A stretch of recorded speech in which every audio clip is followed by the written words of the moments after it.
I never imagined my engagement dinner would become the stage for my humiliation. Standing in our dining room, surrounded by Rowan's colleagues and friends, I watched their faces light up as they complimented the table setting, the wine selection, everything except the food I'd spent hours preparing. My homemade lasagna sat in the center, steam still rising from the ceramic dish, layers of pasta and bechamel sauce that I'd perfected after dozens of attempts. What is this supposed to be?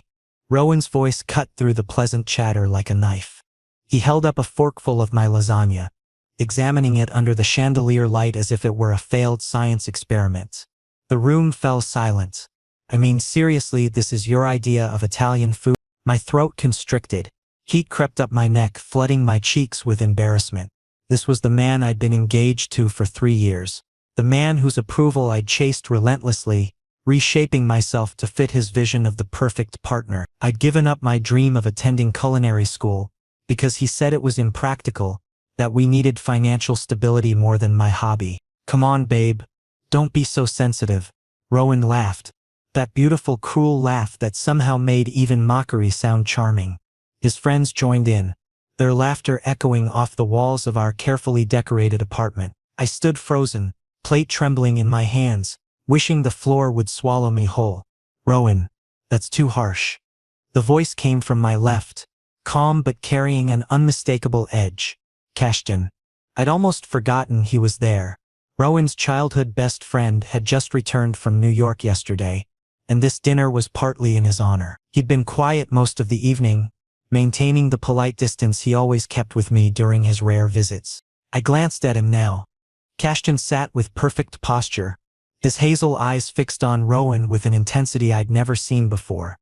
There was something in his expression, disappointment, maybe anger, definitely something protective that made my pulse quicken inexplicably. What? Rowan waved his hand dismissively, still grinning at his friends. I'm just being honest. You've tasted real Italian food, Kashtan. We went to that place in Florence together. Remember? This is nothing like that. I mean, look at it. The consistency is all wrong. The criticism continued, each word like a paper cut, small but stinging. I wanted to defend myself, to explain that I'd researched traditional recipes, that I'd called my grandmother for advice, that I'd tasted and adjusted the seasoning 3 times. But my voice had abandoned me, trapped somewhere behind the lump in my throat. Kashtan stood up slowly, his chair scraping against the hardwood floor. Every eye in the room turned to him as he walked to the table with deliberate steps. Without a word, he picked up the serving spoon and carved out a generous portion of lasagna onto his plate. The room held its collective breath. He cut a piece with his fork, brought it to his mouth, and closed his eyes as he chewed. The silence stretched unbearably. I watched his face, searching for the verdict, bracing for another blow. But when Kashtan opened his eyes, they found mine immediately, holding my gaze with startling directness. This, he said clearly, his voice carrying authority, is one of the best homemade lasagnas I've ever had. The words landed like stones in still water, rippling through the room. Rowan's smile faltered. Kashtan continued, still looking at me. The bechamel is perfectly balanced, not too thick, not too thin. The herbs are fresh. I can taste the basil and oregano distinctly. And whoever made this clearly put their heart into it. That matters more than any restaurant in Florence. My eyes burned with unshed tears. But for a different reason now. Someone had seen my effort. Someone had acknowledged what I'd tried to create. Kashtan picked up his plate and walked toward me, closing the distance until I could smell his cologne. Woodsy and clean, nothing like Rowan's overpowering designer fragrance. He stopped so close that I had to tilt my head back slightly to maintain eye contact. You made this? He asked softly, though he clearly already knew the answer. I managed a small nod, not trusting my voice. He set his plate on the sideboard and picked up a clean fork. With careful precision he cut another piece of lasagna, twirled some of the pasta around the tines and held it up between us. Then you deserve to taste how good your own work is. My heart hammered against my ribs. In my peripheral vision I saw Rowan's face darkening, his jaw clenching. But Kashtan's hand remained steady, the fork hovering inches from my mouth, an offering and a challenge simultaneously. I parted my lips, and he guided the bite into my mouth with surprising gentleness. The flavors exploded on my tongue. Rich, savory, perfectly seasoned. But it wasn't just the taste that overwhelmed me. It was the tenderness in the gesture, the public validation, the first time in years someone had treated my efforts as worthy of respect. Good, right? Kashtan whispered, his eyes never leaving mine. Before I could respond, before I could process what was happening, Kashtan leaned in. Time seemed to slow as his face moved closer to mine. I felt frozen, unable to move, unable to breathe. Then his lips pressed softly against my cheek, lingering there for what felt like an eternity but was probably only 2 seconds. The kiss was warm, deliberate, unmistakably intentional. Right there, in front of everyone, in front of Rowan. The room erupted. What the hell, Kashtan? Rowan's voice exploded across the space, his chair crashing backward as he shot to his feet. His face had gone from red to nearly purple, veins visible in his neck. But Kashtan simply straightened up, completely calm. He smiled at me, not the mocking smile Rowan had worn earlier, but something genuine and warm. His eyes seemed to communicate a message I didn't dare interpret. You deserve better than this. Have you lost your mind? Rowan advanced toward us, but stopped when Kashtan turned to face him squarely. No, Kashtan said evenly. I think I'm seeing clearly for the first time in a while. The dinner dissolved into chaos after that. Guests made hurried excuses and fled. Rowan and Kashtan stood in a tense standoff while I remained paralyzed, my cheek burning where his lips had touched, my world tilting on its axis. Everything I thought I knew about my relationship, my life, my future, all of it suddenly felt uncertain. And somehow, terrifyingly, that uncertainty felt less suffocating than the certainty I'd been living with for 3 years. Sleep never came that night. I lay in bed beside Rowan, feeling the cold chasm between us despite only inches of physical space. He'd barely looked at me after the guests left, spending the rest of the evening in hostile silence, punctuated by the aggressive clinking of dishes as he cleaned up. Every sound felt accusatory, though he hadn't spoken a word about what happened. Kashtan's kiss haunted me. Not just the physical sensation, though, that lingered like a brand on my skin, but everything it represented. The defiance, the protection, the suggestion that I deserved something different than what I had. When morning light finally crept through our curtains, Rowan got up without a word. He moved through his routine mechanically, shower, shave, dress in his perfectly pressed suit. I pretended to sleep, watching him through barely open eyes. Part of me wanted him to say something, anything, to address the elephant that had taken up permanent residence in our relationship. But he simply grabbed his briefcase and left, the door closing with a decisive click that felt more final than any argument. I wandered to the kitchen after his departure, the loneliness of the apartment pressing down on me. That's when I noticed it, a business card on the counter tucked partially under the fruit bowl. Kashtan's card. Simple, elegant black text on cream cardstock. He must have left it yesterday before leaving. On the back he'd written in neat handwriting, "If you need to talk." My hand trembled as I picked it up. I shouldn't call. I shouldn't even keep the card, but I couldn't throw it away either, so I slipped it into my pocket where it seemed to burn against my thigh through the fabric. Hours passed in aimless wandering through the apartment. I tried to distract myself with television, with reading, with mindless scrolling through social media. Nothing worked. Finally, around noon, I pulled out my phone and typed a text before I could overthink it. "Thank you for last night." The response came so fast I wondered if he'd been waiting. "You don't have to thank me. You deserved respect." Coffee? My fingers hovered over the keyboard. This was dangerous territory. Engaged people didn't have coffee with someone who'd just kissed them in front of their fiancé. Engaged people stayed home and worked on their relationships, communicated about problems, went to couples therapy if necessary. But I was so tired of doing what I was supposed to do. "Okay," I typed back. "Where?" We met at a small cafe downtown. The kind of place Rowan would never go because he considered independent coffee shops pretentious. Kashtan was already there when I arrived, sitting at a corner table with 2 cups in front of him. He stood up as I approached, actually stood up like people did in old movies, like I was someone worth that gesture. Rowan never stood up for me. "I got you a cappuccino," Kashtan said, gesturing to one of the cups. "But I can get you something else if you prefer." "No, that's perfect. Thank you." I slid into the seat across from him, wrapping my hands around the warm cup. The cafe was quiet, just a few other patrons scattered around, giving us relative privacy. "You okay?"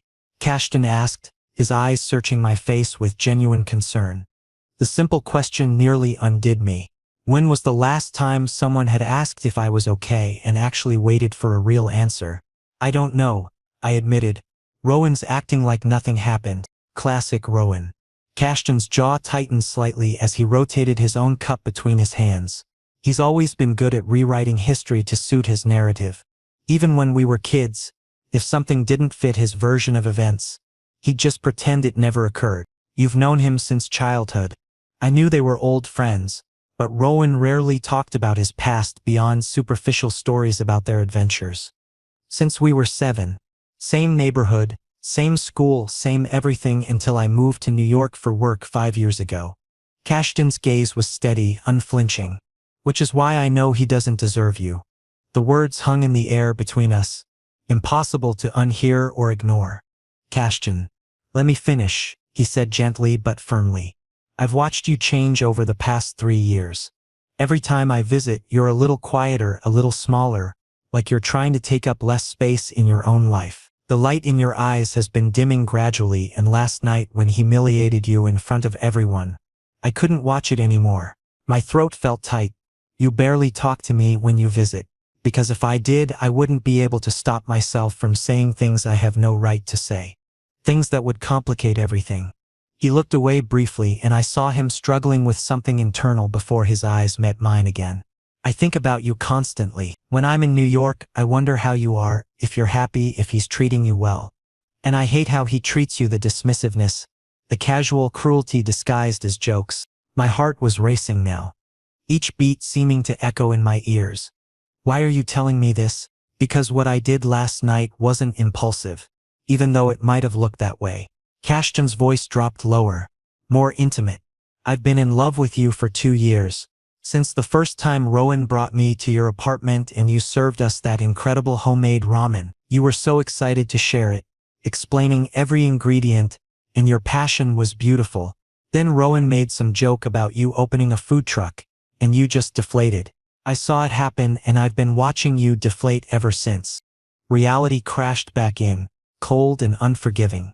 "I should go," I said, standing up too quickly and nearly knocking over my barely touched cappuccino. "Wait." Kashtan stood too, reaching out but stopping short of actually touching me.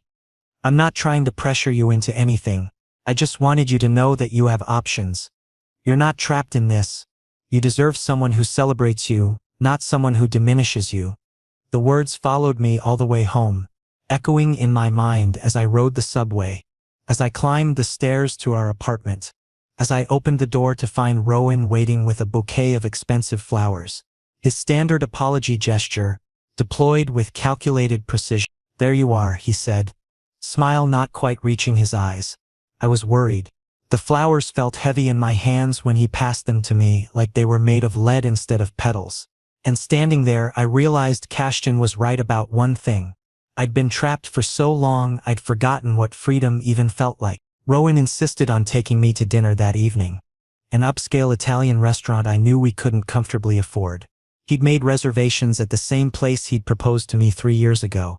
And the obvious symbolism wasn't lost on me. This was supposed to be a reset, a recalibration of our relationship back to how things were before Kashtan's unexpected intervention. We sat across from each other at a table with crisp white linens and flickering candlelight designed for romance.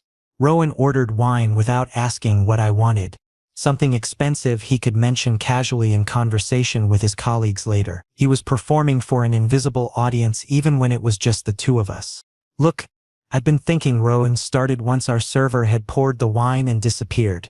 He reached across the table to take my hand, his touch feeling rehearsed. "Work has been incredibly stressful lately. The merger is happening faster than expected, and I've been taking it out on you. That wasn't fair." I noted the careful construction of his apology. Stress is justification, not actual acknowledgement of harm. "You humiliated me in front of all your friends." "I know, and I feel terrible about it." But his expression remained controlled, calculated. Sometimes I forget that not everyone understands my sense of humor. What I said came out wrong. What you said came out exactly how you meant it. The words surprised me as they left my mouth. Direct, unflinching. I'd never challenged him so plainly before. Rowan's eyes flashed with something dangerous before his smile smoothed it over. You're upset. I understand. That's why we're here, to talk it through like adults. To move forward. Moving forward. That phrase had become his solution to everything. Never dealing with issues, just moving past them as if they'd never happened. I sipped my wine, buying time to organize the chaos in my head. What did Kashtan say to you today? Rowan asked suddenly, his casual tone belied by the tension in his jaw. How do you know I saw him? Please. You're a terrible liar and you've been different since you got home. More distant than usual. He withdrew his hand from mine, fingers drumming once on the table. So what did he say? Did he feed you some romantic speech about how you deserve better? The accuracy of his guess unsettled me. We just had coffee. Right, coffee. The same way what happened last night was just him defending your cooking. Rowan leaned back in his chair, studying me with the analytical gaze he used in business negotiations. You need to understand something. Kashtan has always been competitive with me. Always. When we were kids, if I got something, he wanted it. If I achieved something, he had to achieve more. This thing with you, it's just another version of that. You think he kissed me to compete with you? Disbelief colored my voice. I think he saw an opportunity to mess with my head, and he took it. Don't let him use you as a pawn in whatever psychological game he's playing. Rowan picked up his wine glass, swirling the dark liquid. Besides, you're mine. 3 years together means something. We have a life plan. Mine. The word echoed uncomfortably. Not we're together or we're partners, just possession. Simple and stark. Our food arrived, breaking the tension temporarily. Rowan dove into his meal, satisfied that he'd said his piece. But I pushed my pasta around my plate. Appetite gone. When had I become something to be owned rather than someone to be loved? The rest of dinner passed in strained politeness. Rowan talked about work developments I didn't care about his colleague's promotion, about the new car he was considering. I made appropriate sounds at appropriate intervals, perfecting the art of presence without participation. When we got home, Rowan kissed me by the door, a gesture that felt mechanical, obligatory. I have to finish some work, he said, already moving toward his home office. But we're good now, right? Sure, I lied, because it was easier than honesty. After he disappeared into his office, I retreated to the balcony with my phone. The night air was cool, the city lights spreading out below like scattered stars. I pulled up Kashtan's contact and stared at it for a long moment before typing, I don't know what okay feels like anymore. The response was immediate. You deserve to feel more than just okay. You deserve to feel alive. Alive. When was the last time I'd felt truly alive? Not just existing, not just going through motions, but actually feeling connected to my own life. My phone buzzed again. I'm cooking dinner tomorrow night. Come over? Just as friends. No pressure. I should have said no. Every rational part of my brain screamed that this was a terrible idea, that I was engaged, that spending time alone with Kashtan would only complicate an already messy situation. But rationality had gotten me into a relationship where I'd lost myself completely. What time? I texted back. The next day I told Rowan I was meeting a friend from college. The first deliberate lie I'd told him. He barely looked up from his laptop when I mentioned going out. Just grunted acknowledgement and returned to his work. The ease with which he accepted my absence stung more than I expected. Kashtan's apartment was in a quieter neighborhood, a converted loft with exposed brick and large windows. When he opened the door, the smell of garlic and fresh herbs wafted out, immediately making the space feel warm and welcoming. You cook? I asked, genuinely surprised. Don't sound so shocked. Kashtan smiled, stepping aside to let me in. My mother insisted I learn. She said any decent person should be able to feed themselves properly. His kitchen was smaller than ours but better equipped, with professional-grade knives and copper cookware hanging from a rack. He'd laid out ingredients on the counter: fresh vegetables, herbs, what looked like homemade pasta dough. I thought we could cook together, Kashtan said, handing me an apron. If that's okay? I remember you mentioning once that you loved the process, not just the results. The fact that he'd remembered such a small comment from years ago did something to my chest, made it feel tight and full simultaneously. When was the last time Rowan had remembered anything I'd said about my interests? We fell into an easy rhythm, working side by side. Kashtan moved around the kitchen with confident efficiency, but he made space for me, asking for my input, genuinely interested in my opinions about seasoning and technique. When his hand brushed against mine, reaching for the olive oil, electricity shot through me, immediate and undeniable. "Careful," he murmured, steadying me with a hand on my lower back when I stumbled slightly. The touch lingered longer than necessary, warm through my shirt. We ate sitting on cushions on his living room floor, plates balanced on our laps, talking about everything and nothing. He told me about his work in architectural design, his voice animated when describing his current project. I found myself laughing, really laughing for the first time in months, maybe years. "This feels dangerous," I admitted during a lull in conversation, setting down my fork. Kashtan's expression grew serious. "Why?" "Because I want to stay here, with you. And that's wrong." "Is it?" He shifted closer, close enough that I could see gold flecks in his hazel eyes. "Wanting to be somewhere you feel valued and seen, is that really wrong?" My phone buzzed. Rowan calling. I stared at it, watching it vibrate against the floor, and made a choice. I didn't answer. I ignored Rowan's call. The phone vibrated insistently on Kashtan's coffee table, Rowan's name flashing across the screen like an accusation. This was the first time I'd deliberately chosen not to answer, and the significance of that decision settled over me like a weight, heavy but somehow liberating. "You should probably get that," Kashtan said quietly, though he made no move to hand me the phone. He'd pulled back when it started ringing, creating physical distance between us even as the emotional connection seemed to intensify. Kashtan's expression was conflicted, torn between what he clearly wanted and what he thought was right. "He's going to worry. He's going to ask questions. Let him." The words came out stronger than I expected, carrying years of suppressed frustration. "For once, let him wonder where I am and what I'm doing. Let him feel uncertain." The phone finally stopped buzzing, and silence reclaimed the room. We sat there on the floor, surrounded by the remnants of our shared meal, the domesticity of the moment contrasting sharply with the chaos brewing beneath the surface. "Can I ask you something?" Kashtan's voice was careful, measured. "When did you last feel genuinely happy? Not content, not comfortable, actually happy?" The question caught me off guard. I opened my mouth to answer, then closed it again, searching my memory for a truthful response. Minutes passed in contemplative silence. "I can't remember," I finally admitted, the realization hitting me like cold water. "Isn't that pathetic? I can't remember the last time I felt joy." "That's not pathetic. That's tragic." Kashtan shifted closer again, his knee touching mine.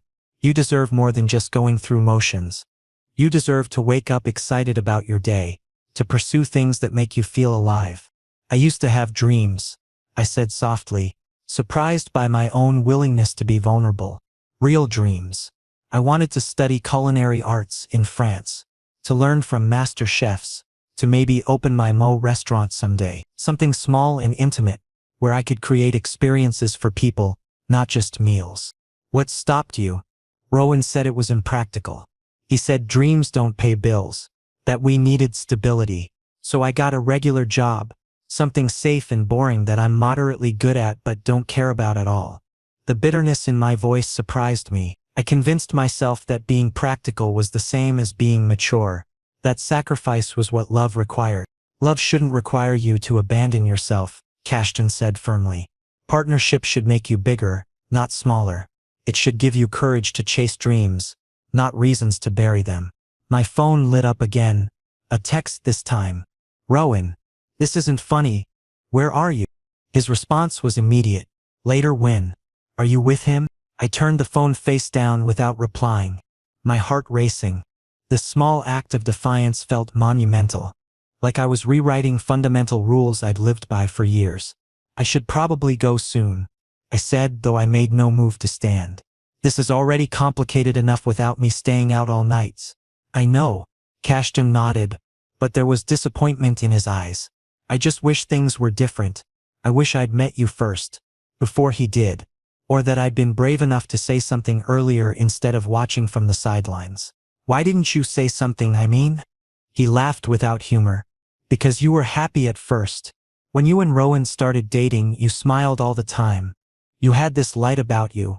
I convinced myself that he was good for you. That my feelings were just jealousy. By the time I realized what was happening, how he was changing you, you were already engaged. What was I supposed to do? Break up a relationship based on my own selfish feelings? Maybe it wouldn't have been selfish, I suggested quietly.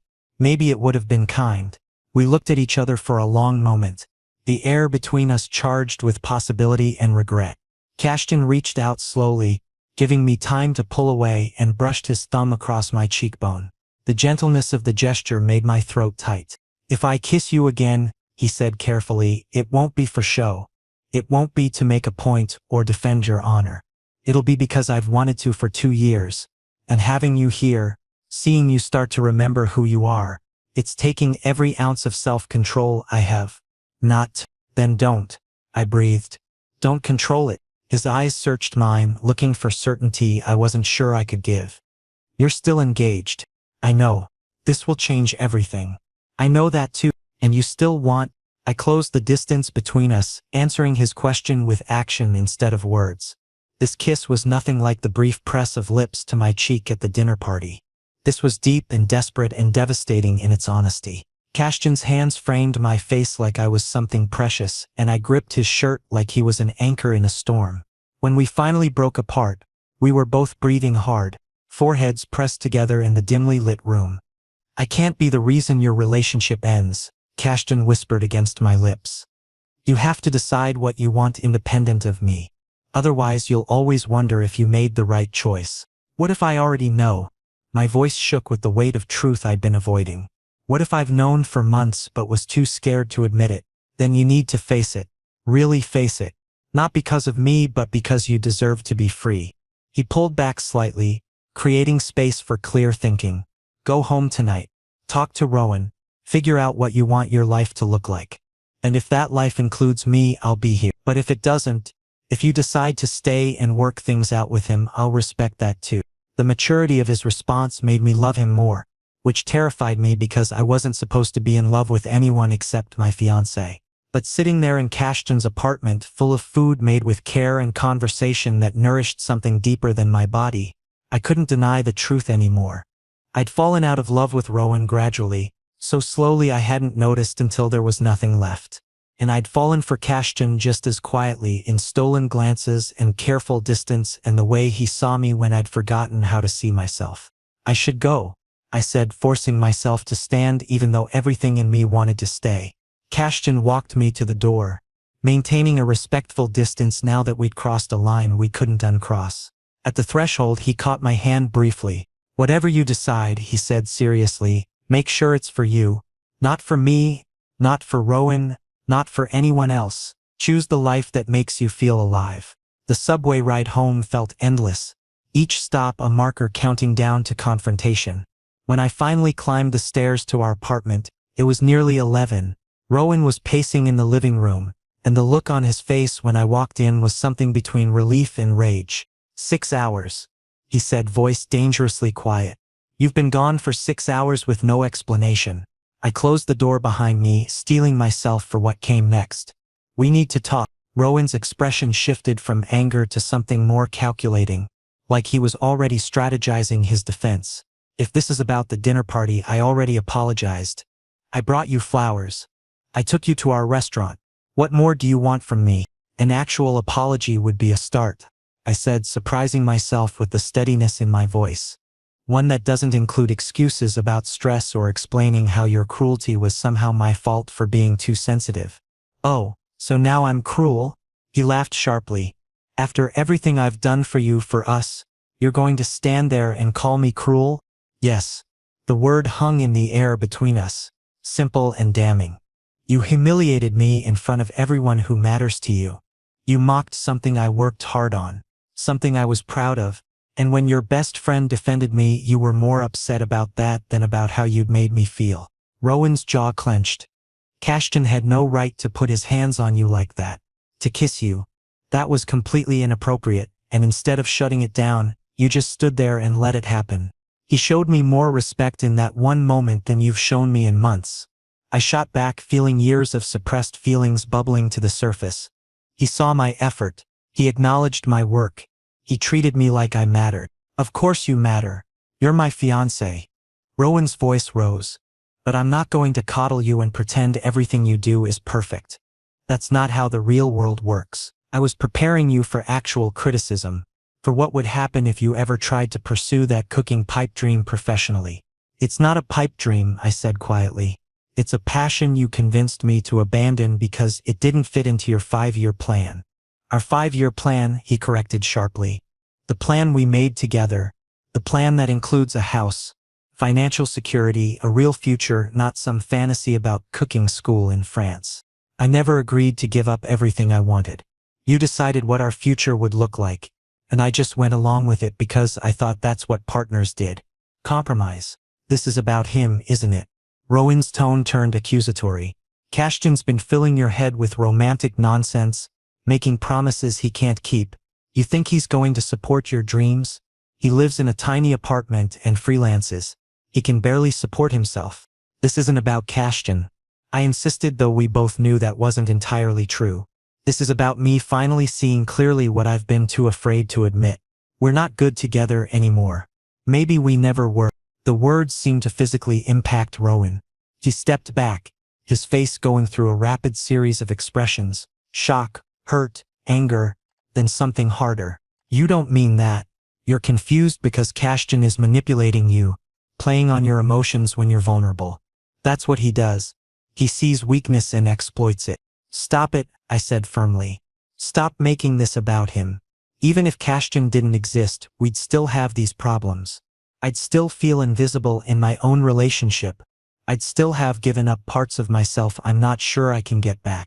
Rowan was quiet for a long moment, studying me with an intensity that made me uncomfortable. When he finally spoke, his voice had dropped to something almost gentle, which somehow felt more dangerous than his anger. You're scared, he said, moving closer. Change is scary. We've been together 3 years, and now you're getting cold feet about commitment. That's normal. But throwing away everything we've built because of some temporary doubt? That's not rational. Maybe I'm tired of being rational, I countered. Maybe I want to make decisions based on what feels right instead of what looks right on paper. And what feels right? His question was a challenge. Running off with my childhood friend, destroying our relationship and my friendship in one move. No. I took a deep breath, feeling the truth crystallizing in my chest. What feels right is being honest.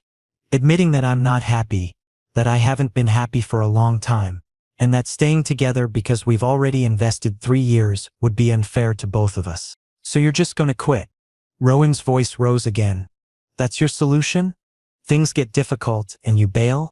I'm not quitting, I'm choosing myself for once. The clarity of the statement surprised me. I'm choosing to believe I deserve someone who celebrates me, not someone who needs to cut me down to superior. I never cut you down, he protested. I pushed you to be better, to have realistic expectations instead of naive fantasies. You made me smaller, I said softly. Little by little, criticism by criticism, until I didn't recognize myself anymore. Until I stopped having opinions or preferences or dreams because I knew you'd find something none with them. Rowan's face flushed red. If you felt that way, why didn't you say something sooner? Why wait until Kashtan showed up to suddenly develop a backbone? Because I didn't realize how lost I was until someone reminded me who I used to be, I admitted. But you're right about one thing. I should have said something sooner. I should have stood up for myself years ago instead of trying to mold myself into whoever you wanted me to be. The silence that followed was heavy with unspoken accusations and years of accumulated resentments. Rowan sank onto the couch, running his hands through his hair in a gesture of frustration I'd seen countless times. So what now? He asked finally, not looking at me. You're just going to leave? Move in with Kashtan and play house while you figure yourself out? I don't know what happens now, I said honestly. I just know I can't keep pretending this is working when it's clearly not. And us? 3 years together, all our plans, the life we were building. None of that matters? It matters, I said gently, feeling sadness mixed with relief. But it's not enough. Shared history isn't the same as a shared future. And I don't think we want the same things anymore. I'm not sure we ever did. Rowan looked up at me then, and for the first time I saw something beyond anger or manipulation in his eyes. Genuine hurt.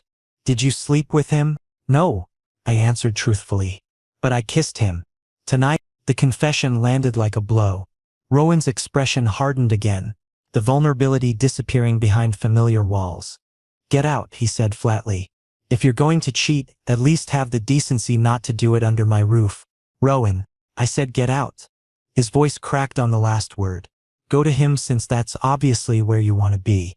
But don't expect to come crawling back when you realize what you're throwing. I stood there for a moment, waiting to feel regret or doubt.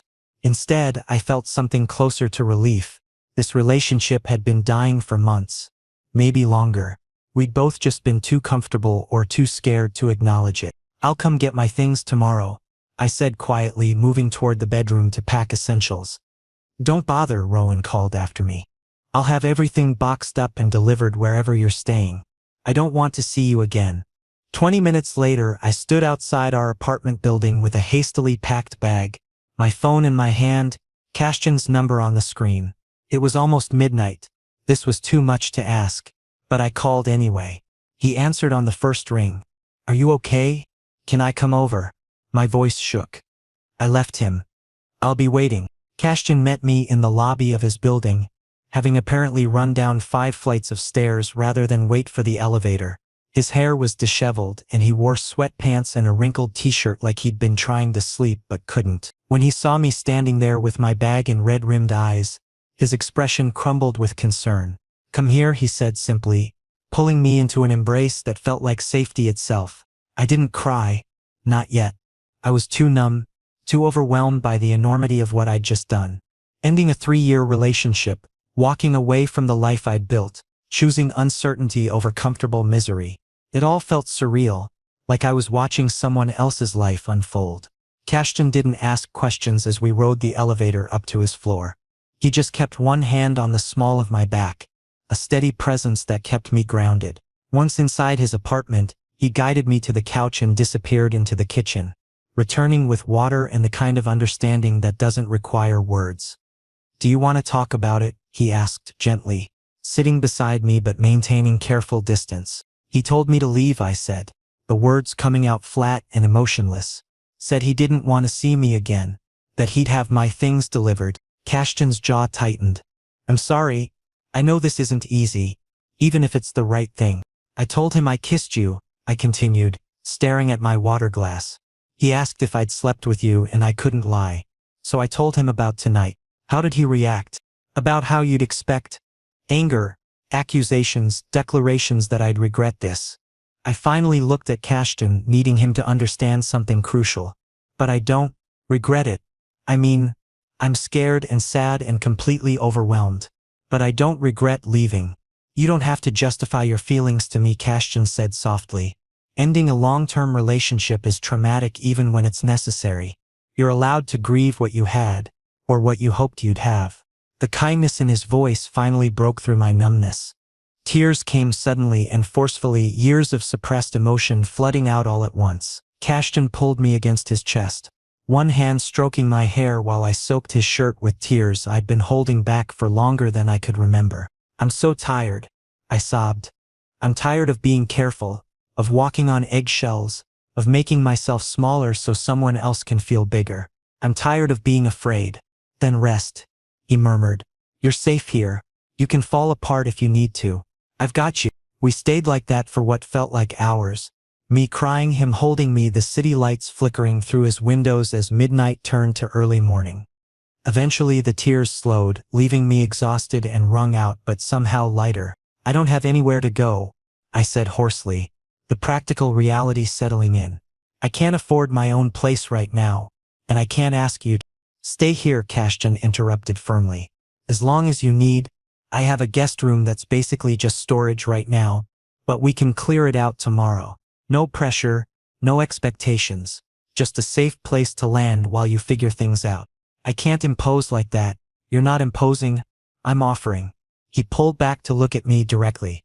And before you spiral into overthinking this, let me be clear, I want you to stay. Not because of what might or might not happen between us, but because you need support right now and I care about you. The rest we can figure out later. The genuineness in his expression made my chest ache. This was what partnership should feel like. Mutual support without scorekeeping, care without conditions. Thank you, I whispered. For everything. For seeing me when I'd forgotten how to see myself. You did the hard part, Kashtan said, brushing tears from my cheeks with his thumbs. You chose yourself. That takes incredible courage. He set me up in his bedroom that night, insisting I take the comfortable bed while he took the couch. I was too exhausted to argue. Sleep claimed me almost instantly, deep and dreamless in a way it hadn't been in years. The next few weeks passed in a blur of practical necessities and emotional processing. True to his word, Rowan had my belongings delivered to Kashtan's apartment in neatly labeled boxes, each one a reminder of the life I'd left behind. Kashtan helped me sort through everything, never once judging the choices I'd made or the relationship I'd stayed in too long. We established a careful routine, respectful distance, separate spaces, friendship without pressure. But the connection between us grew stronger daily, built on honest conversations and shared moments that felt nothing like the performative relationship I'd had with Rowan. One evening, about 3 weeks after I'd moved in, I found myself cooking dinner while Kashtan worked at his laptop nearby. The domesticity of the moment struck me. This felt more like home than my apartment with Rowan ever had. I've been thinking, I said, stirring pasta sauce I'd made from scratch, about what I want to do next. With my life, I mean. Kashtan looked up, giving me his full attention. Yeah? I want to apply to culinary school. Not in France, that feels too far too fast. But there are good programs here, intensive courses that could help me figure out if this is really what I want professionally or just a passion that should stay a hobby. His face lit up with genuine excitement. That's amazing. Have you researched programs? A little. There's one that starts in 3 months if I can get my application together in time. It's expensive and it'll mean working part-time instead of full-time, which is terrifying financially, but it's what you want, Kashtan finished.